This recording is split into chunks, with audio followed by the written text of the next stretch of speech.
நமக்கான கம்பேனியனை நம்ம எப்படி தேடுறோம்னா, ஒருவேளை பெண் பார்க்கும்போது இல்ல மாப்பிள்ளை பார்க்கும்போது இவங்க நம்மளுடைய இனத்தை சார்ந்தவர்களா இருக்கிறாங்களா, நம்மளுடைய மதத்தை சார்ந்தவங்களா இருக்கிறாங்களா, நம்மளுடைய ப்ராப்பர்ட்டி வேல்யூவும் அவங்களோட ப்ராப்பர்ட்டி வேல்யூவும் கிட்டத்தட்ட மேட்ச் ஆகுதா, இவங்க லாங்குவேஜ் எப்படி இருக்கு, எல்லாமே இவங்க எதை சார்ந்து இருக்கிறாங்க, இப்படி மாம்ச பிரகாரமாய் மாம்ச காரியங்களை என்ன பண்றாங்க, மேட்ச் பண்ணி பாக்குறாங்க. கிட்டத்தட்ட நம்ம கேள்விப்பட்டிருப்போம் 10 பொருத்தத்துல எத்தனை பொருத்தம் கரெக்டா இருக்கு அப்படின்னு பாக்குறாங்க. சோ இவர்கள் இது எல்லாமே மாம்ச பிரகாரமா ரிலேட் பண்ணி பாக்குறாங்க. இங்க ஆதாம் ஒரு வார்த்தை தெளிவாய் சொல்லுகிறான், இவள் என் எலும்பில் எலும்பும் என் மாம்சத்தில் மாம்சமுமா இருக்கிறா. ஆவிக்குரியவர்களாகிய நீங்கள் உங்கள் துணையை சூஸ் பண்ணும்போது மாம்ச பிரகாரமா உங்களுக்கு உங்க மாம்சத்தோட ரிலேட் ஆகுதான்னு யோசிக்கிறத காட்டிலும் ஆவிக்குரிய பிரகாரமா என்னோட ஆவியோட உங்க ஆவி ஒத்து போகுமாங்கிறத நீங்க மேட்ச் பண்ணி பார்த்து உங்கள் துணையை என்ன பண்ணணும், தெரிவு செய்யணும். ரட்சிக்கப்பட்டு அபிஷேகம் பண்ணப்பட்டு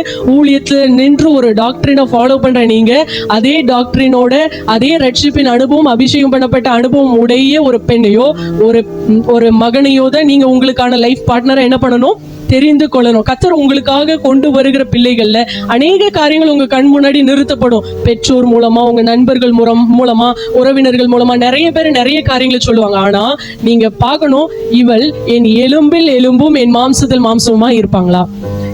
இவங்க ஒருவேளை மாம்ச பிரகாரமா எல்லாம் மேட்ச் ஆகுது, ஓகே, நல்ல லைஃப் நமக்கு கல்யாணத்துக்கு அப்புறம் நம்ம லைஃப் செட்டில் ஆயிரும், அந்த அளவுக்கு எல்லாம் மாம்ச பிரகாரமா செட் ஆயிருச்சுனாலும் உங்கள் எலும்பும் ஒத்து போகுதான்னு என்ன பண்ணணும், பார்க்கணும். உங்க ஸ்பிரிச்சுவல் வேல்யூவும் அவங்க ஸ்பிரிச்சுவல் வேல்யூவும் ஒத்து போகுதான்னு அதை எப்படி பார்க்க முடியும், நம்ம அவங்ககிட்ட கேட்டு டெய்லி பைபிள் படிப்பீங்களா, ஜெபிப்பீங்களா அப்படின்லாம் கேட்டு என்ன பண்ண முடியாது, பார்க்க முடியாது. இதை நீங்க தேவ ஆவியானவருடைய வழி நடத்துதலோடு தான் அதை பெற்றுக்கொள்ள முடியும்.